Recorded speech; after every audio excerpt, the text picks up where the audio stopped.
Exercise 3.4 विलोपन विधि से हल करना है।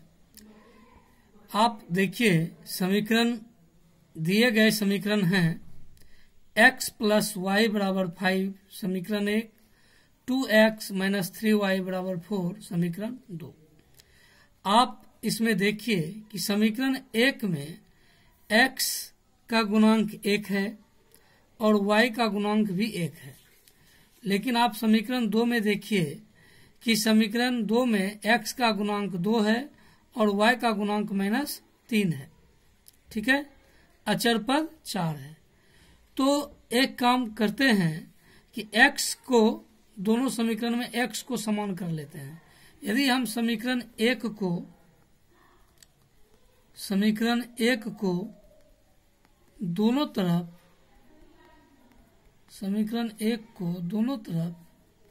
2 से गुना करने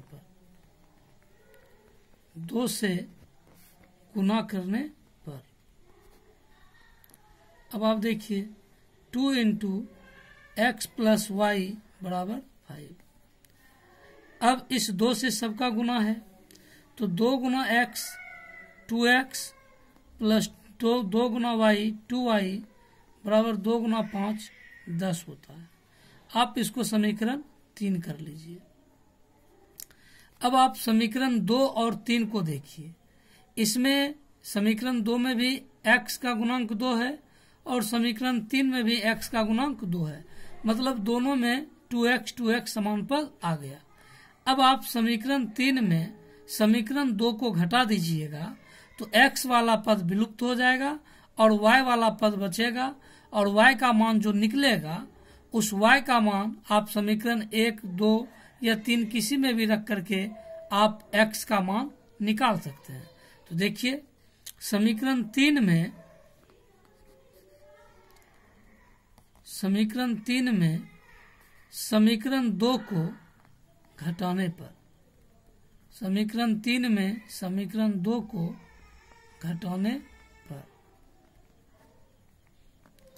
आप देख रहे हैं पहले समीकरण 3 लिखे हैं तो पहले समीकरण 3 को हमको ऊपर लिखना है 2x प्लस 2y बराबर 10। अब समीकरण 2 को लिख दीजिए नीचे 2x माइनस 3y बराबर 4। अब आप चूंकि देख रहे हैं हम लिखे हैं घटाने पर, आप 2x को नीचे वाले समीकरण को देखिए, 2x का चिन्ह प्लस है तो इसके नीचे आ जाएगा माइनस। अब आप माइनस 3y को देखिए, 3y को इसका चिन्ह माइनस है, इसके नीचे आ जाएगा प्लस। फिर आप प्लस का 4 का चिन्ह देखिए प्लस है, इसके नीचे आ जाएगा -4। अब ये वाला ऊपर वाला चिन्ह प्रभावी नहीं रहेगा, अभी जो नया चिन्ह आया है वह प्रभावी रहेगा। अब इस तरह आप देखिए 2x में प्लस 2x में 2x को आप घटा देंगे तो 0 आ जाएगा, या फिर आप इस तरह इसको कटा सकते हैं। अब आप देखिए प्लस 2y अब बचा प्लस 3y, ये हो गया आपका 5y और 10 में 4 गया तो आपका बच गया 6। चूंकि यहाँ 5y से गुना है इसलिए y यदि 5 बराबर के उस ओर जाएगा तो 6 में 5 से भाग लग जाएगा। इस तरह y का मान 6/5 आ गया। अब आप इस मान को y के मान को आप चाहें तो समीकरण 1 में, समीकरण 2 में, समीकरण 3 में, तीनों में रख करके आप x का मान निकाल सकते हैं। लेकिन यहाँ ध्यान रखने वाली बात यह है कि आप बेहतर यह होगा कि y का मान उसमें रखिए जो समीकरण सरल हो। जैसा कि आप देख रहे हैं समीकरण 1 सरल है, इसलिए हम y का मान समीकरण 1 में रखने पर y का मान समीकरण 1 में रखने पर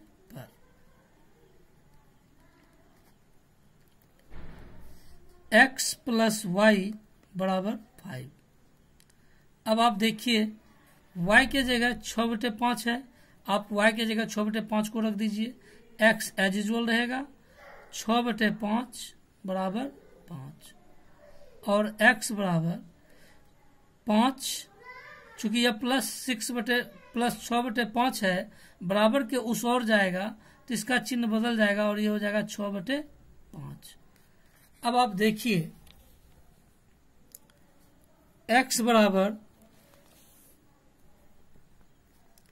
5 माइनस 6/5। इसके नीचे कुछ नहीं तो 1 है। 1 और 5 का एलसीएम 5 होता है। अब आप इस 5/1 है तो इस 1 से आप 5 में भाग दीजिए, तो 5 में 1 से भाग देंगे तो आपको 5 आएगा, और जो भागफल आया आप उसको ऊपर वाले से गुना कर दीजिए।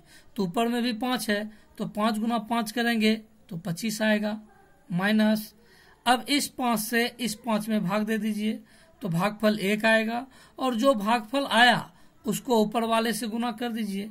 तो चूंकि आपका भागफल 1 आया है तो 6 गुना 1 करेंगे तो 6 हो जाएगा, और 25 में 6 जाएगा तो 19, नीचे 5 लिख देंगे। इस तरह आपका x का मान 19/5 आ गया। x बराबर 19/5, y बराबर 6/5। इस समीकरण, इस रैखिक समीकरण युग्म के, इस रैखिक समीकरण युग्म के, इस रैखिक समीकरण युग्म के अभिष्ट हल हैं। इस रैखिक समीकरण युग्म के अभिष्ट हल हैं। धन्यवाद। देखिए दूसरा प्रश्न देखिए, एनसीईआरटी के एक्सरसाइज 3.4 का दूसरा प्रश्न। दत्त समीकरण है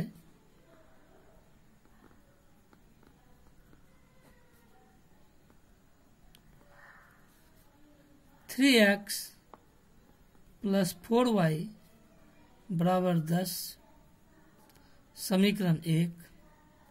दूसरा समीकरण है 2x - 2y बराबर 2, समीकरण 2।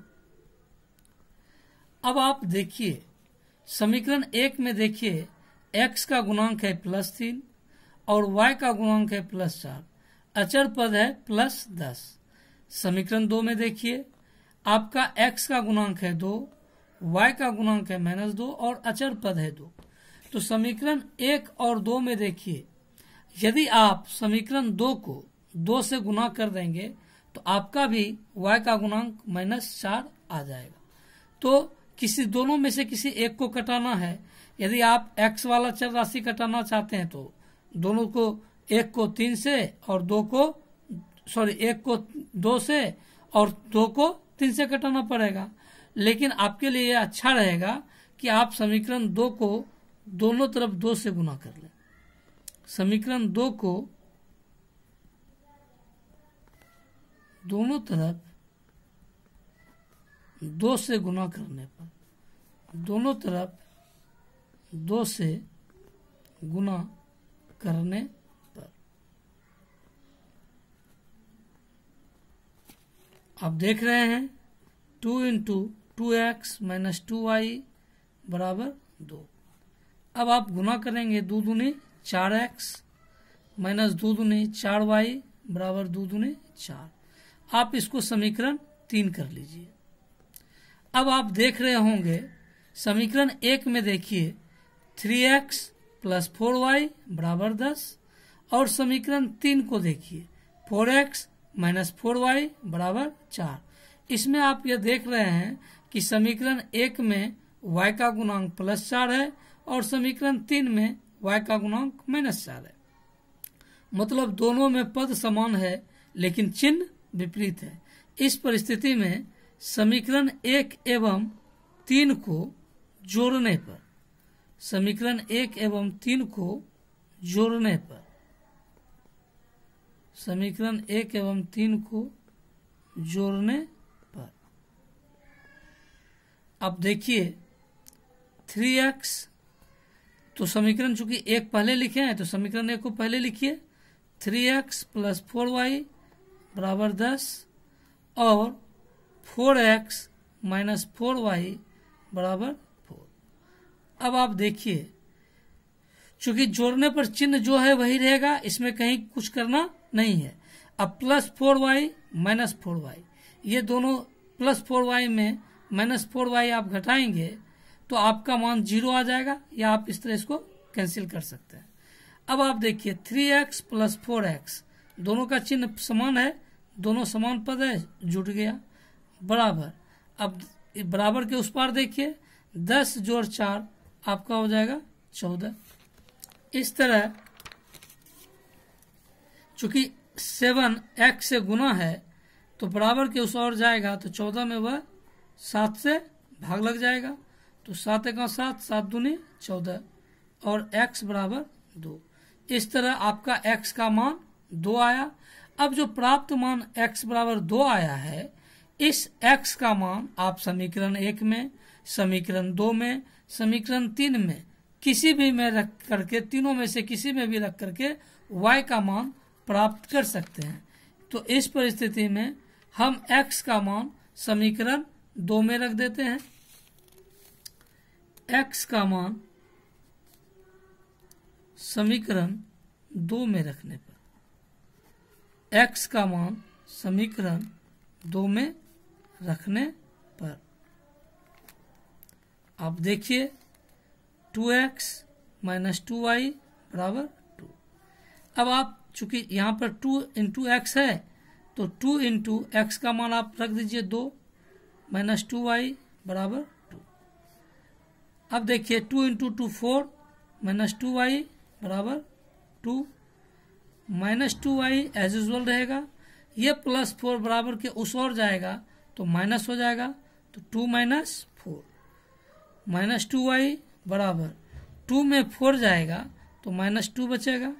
चूंकि y माइनस 2 y से गुना है तो बराबर के उस ओर जाकर के वह माइनस 2 में भाग लग जाएगा, तो माइनस माइनस कैंसिल हो गया, 2 एका 2, 2 एका 2 और y बराबर 1।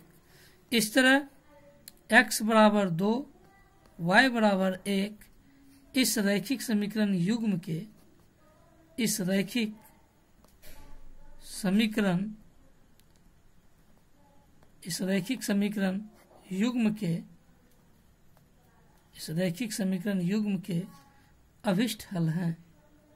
और ध्यान रहे कि x बराबर 2 और y बराबर 1 के अलावा इस 2 चर वाले रैखिक समीकरण युग्म का कोई हल नहीं होगा, केवल और केवल एक हल है, x बराबर 2 y बराबर 1।